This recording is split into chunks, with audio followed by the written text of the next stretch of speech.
Baik, Assalamualaikum warahmatullahi wabarakatuh. Salam sejahtera, selamat pagi semua, apa kabar hari ini? Waalaikumsalam warahmatullahi wabarakatuh. Pagi Pak. Pak. Ya, bagus. Pagi, mudah-mudahan kalian hari ini dalam keadaan baik. Baik, sebelum pembelajaran dimulai, agar dapat berjalan dengan lancar, ya, dapat bermanfaat buat kita semua, mari kita awali dengan doa. Saya minta satu orang untuk memimpin doa. Silakan siapa yang memimpin doa? Ya, silakan Firman. Mari kawan-kawan dan guru-guru, sebelum kita memulai pelajaran angka baik, kita berdoa menurut agama dan kepercayaan masing-masing. Berdoa dimulai. Doa selesai. Terima kasih Firman telah memimpin doa. Oke, kita awali kegiatan hari ini dengan absensi. Ya, kita tadi sebagian sudah saya absen, ada beberapa yang belum saya absen, ya. Presensi kita untuk hari ini. Amanda, sudah ada? Sudah, Pak. Oke, Amanda. Tinggal Nazar ya, yang belum terlihat. Nazar. Kita awali kegiatan hari ini setelah tadi absensi, kita ke kata perenungan. Ya, ada dua hal yang tidak bisa ditunda di dunia ini. Yang pertama adalah berbakti kepada orang tua, dan yang kedua adalah melakukan wajib kali. Ya, ada sebuah pantun untuk mengawali pagi menjelang siang. Ya, pantunnya seperti ini. Pohon beringin daunnya lebat, lebah madu kadang menyengat. Selamat pagi wahai sahabat, mari belajar dengan semangat. Ya, mudah-mudahan kalian hari ini belajar dengan penuh semangat. Baik, kita masih di pelajaran humas ya, public relation. Kita masuk ke bab baru, memahami komunikasi penulisan. Nah, di sini ada KD, kompetensi dasarnya, menerapkan penyusunan pesan bidang kehumasan, kemudian menyusun pesan bidang kehumasan. Ya, IPK-nya, indikator pencapaian kompetensi kita itu ada 7, tapi untuk hari ini kita belajar yang pertama, yaitu menelaah unsur-unsur teks berita. Tujuan pembelajarannya, adalah untuk kegiatan pembelajaran hari ini ya, tujuannya adalah setelah mengamati berita dan berdiskusi, peserta didik dapat menelaah unsur-unsur teks berita dengan benar. Ya, nanti akan ada teks berita yang akan kalian telaah. Ya, teks berita itu nanti punya unsurnya apa aja, nanti kalian diskusikan di kelompok kalian. Ini penting, kenapa penting kita harus belajar hal seperti ini? Karena ketika nanti kalian jadi praktisi humas, kalian itu harus bisa membuat berita yang baik dan benar. Ya, biasanya berita ini adalah terkait dengan kegiatan perusahaan. Ya, ketika ada suatu acara, ada kegiatan, itu akan dibuat dalam bentuk berita. Nah, itulah tugas kalian. Ya, kalian harus persiapkan dari sekarang. Siapa tahu nanti kalian jadi praktisi humas perusahaan besar ya. Perusahaan besar, kalian jadi praktisi humasnya di situ, kalian bagian humasnya, bagian public relation-nya, kalian akan sering membuat berita. Ya, di kegiatan ini ada juga penilaiannya. Seperti biasa, kita selalu menekankan penilaian sikap, kemudian ada diskusi, ya, keaktifan kalian nanti ya. Oke, kemudian ada soal pengetahuan, kemudian ada LKPD yang harus diisi, ini dikerjakan secara berkelompok ya. Kemudian ada tugas. Oke, kita masuk ke materi pelajarannya. Nah, ini adalah materi sebelumnya tentang komunikasi efektif. Ada yang masih ingatkah komunikasi efektif itu apa? Saya Pak Siti Mardia. Oke, terima kasih Siti Mardia. Silakan sampaikan pendapatnya. Jadi menurut saya itu komunikasi efektif ketika saya berbicara kepada orang lain itu mengerti apa yang saya bicarakan. Itu Pak. Ya, betul sekali. Terima kasih dia. Dia saya catat aktifannya ya di sini, karena setiap siswa yang aktif akan saya catat. Saya kira itu ya, komunikasi efektif itu adalah ketika kita berkomunikasi dengan orang lain dan orang lain itu paham apa yang kita katakan. Ya, itu dinamakan komunikasi efektif ya. Nah, seandainya nih kalian lagi jalan ya, keluar di JB misalnya, JB berapa gitu ya, di Cengkareng misal. Ya, kalian keluar kemudian lihat gambar seperti ini. Kira-kira apa komentar kalian? Pak, itu gambar spanduk Pak, spanduk 3M. Spanduk 3M. Siapa tadi ya? Indra Wijaya Pak. Iya, oke, Indra Wijaya. Terima kasih Indra Wijaya telah menyampaikan pendapat. Ya, betul sekali kata Indra, ini adalah spanduk tentang ajaran 3M, ajakan untuk melakukan 3M. Ada lagi yang lain? Saya Pak, Makbul. Oke, Makbul silakan. Terima kasih Makbul. Ya, kamu juga aktif nih, mulai aktif Makbul. Kemudian ada lagi yang mau menyampaikan pendapat? Saya Pak, Nasya. Nasya, silakan Nasya. Itu menurut saya spanduk protokol kesehatan. Jadi Ya, terima kasih Nasya. Saya kira cukup ya, jangan terlalu banyak-banyak karena waktu kita terbatas. Ya ini memang spanduk ajakan untuk kesehatan. Tapi kalian ada sesuatu yang aneh nggak dari spanduk ini? Coba kalian lihat di sini. Ya, gerakan 3M. Ya, di sini kan tulisan gerakan 3M. Tapi di sini tulisannya adalah wajib memakai masker, wajib cuci tangan, wajib jaga jarak. Berarti ada yang aneh kan di sini? Nah, kalian sebagai praktisi humas harus melihat dari susunan kata-katanya, bukan hanya spanduknya ya. Ya, kalau kalian nih jadi humas kelurahan tiba-tiba cetak spanduk 3M, ternyata bukan 3M, ini jadinya 3UB kalau kalian lihat. Ya, sedikit aneh nanti ya, nggak enak dilihat. Walaupun sebenarnya tujuannya baik, tapi kalian sebagai praktisi humas harus bisa membuat tulisan yang baik dan benar ya tasinya. Itulah kenapa. Nah, ada yang pernah melihat bentuk-bentuk seperti ini adalah kumpulan kertas ya. Biasanya berisi berita. Ada yang pernah melihat? Ada tahu ini apaan? Saya kira tahu nih kalian. Saya Pak. Saya Pak. Amel. Saya Pak. Satu dulu siapa? Pinkan. Pinkan dulu, silakan Pinkan. Itu koran Pak. Biasanya saya lihat ada di perpustakaan sekolah. Oh, ada di perpus ya. Terima kasih Pinkan, kamu telah menyampaikan pendapatnya. Ada lagi praktisi humas tidak akan lepas dari koran. Nanti ketika kalian jadi praktisi humas. Dan koran tidak akan lepas dari berita. Itu yang kita pelajari hari ini. Oke, saya akan ada video. Ya, video singkat saja ya. Nanti saya minta pendapat kalian. Ini video berisi tentang apa?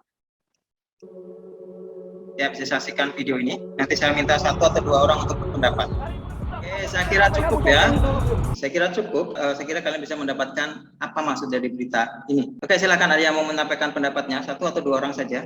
Devano Pak. Oke, Devano, silakan Devano. Jadi yang di video itu kayak ada kesalahan ini Pak, penulisan berita. Ya, betul sekali Devano. Ada kesalahan penulisan berita, terus ada orang yang marah-marah karena beritanya salah ya, seperti itu. Oke, ada lagi? Ya, betul sekali Grace. Terima kasih. Terima kasih Grace. Terima kasih Devano telah menyampaikan pendapatnya. Saya kira cukup 2 ya. Memang betul, ini adalah seorang tentara ya, dia marah-marah karena berita yang ditulis oleh seorang wartawan itu salah. Nah, itulah pentingnya mempelajari tentang berita. Oke, kita langsung ke materi. Ini adalah contoh berita yang berkaitan dengan perusahaan ya. Bisa kalian lihat di sini, komitmen perusahaan baja ringan bantu pemerintah tangani pandemi COVID-19. Terus adalah berita yang to the point ya, berisi hanya fakta tanpa opini. Atau suatu peristiwa yang disusun ininya yang mengandung berita harus ada buat apa yang sedang terjadi ditulis di situ ya, kemudian siapa yang terlibat dalam peristiwa itu ya. Oke, jika tidak ada pertanyaan saya anggap kalian sudah paham ya, kita langsung ke diskusi. Silakan masuk ke room masing-masing. Kelompok 1 masuk room 1, kelompok 2 masuk room 2, kelompok 3 masuk room 3. Ayo pimpin diskusi ketua. Yang mau sarsakin itu siapa? Yang lainnya kan nggak ada tugas nih, jadi kalian buka beritanya masing-masing ya. Jadi nanti Terus yang si ini ya, ini bukan dikutip. Iya, dikutip juga. Ya, lanjutkan ya, udah aktif diskusinya. Saya akan meninggalkan kelompok kalian, saya akan lihat kelompok yang lain. namun polisi tetap akan menindak. Kelompok 1, ya lanjutkan diskusinya. Sepertinya sudah berjalan dengan lancar.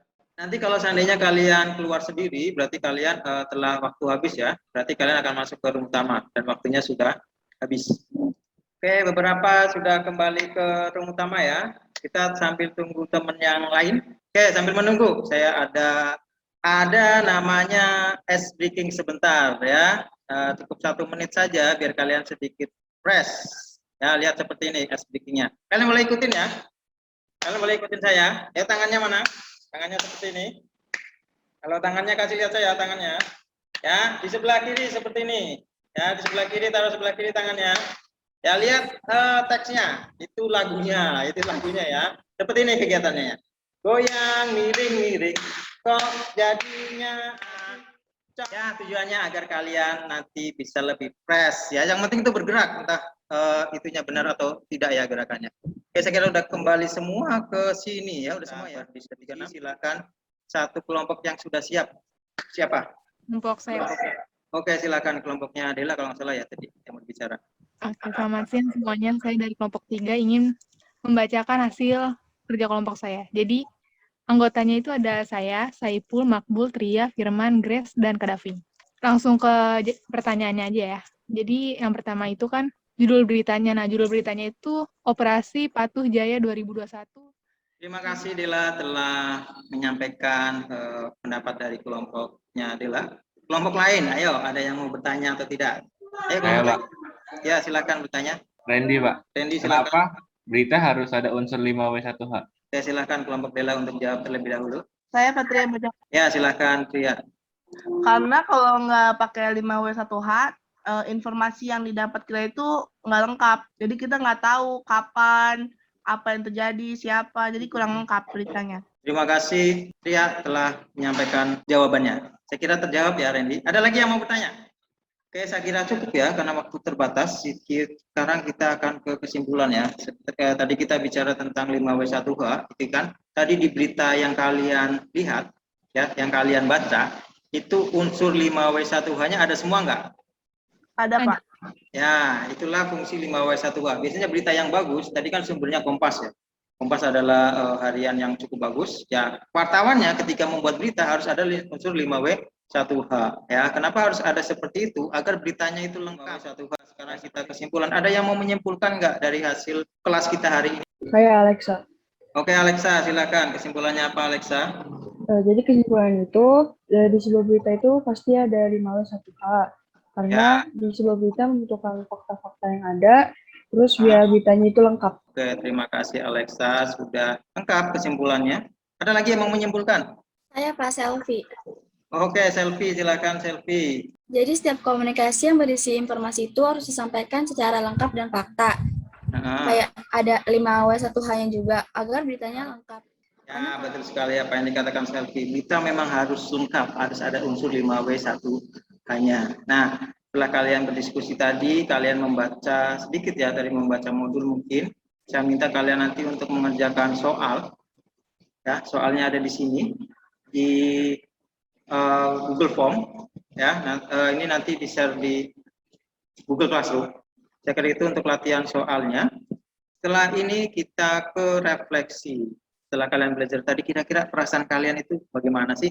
Atau ada kekurangan saya boleh dikoreksi? Ya silakan siapa? Saya sedang banget belajar tentang berita. Soalnya pasti teman-teman juga baru tahu kalau berita itu punya unsur, terus berita juga punya jenis.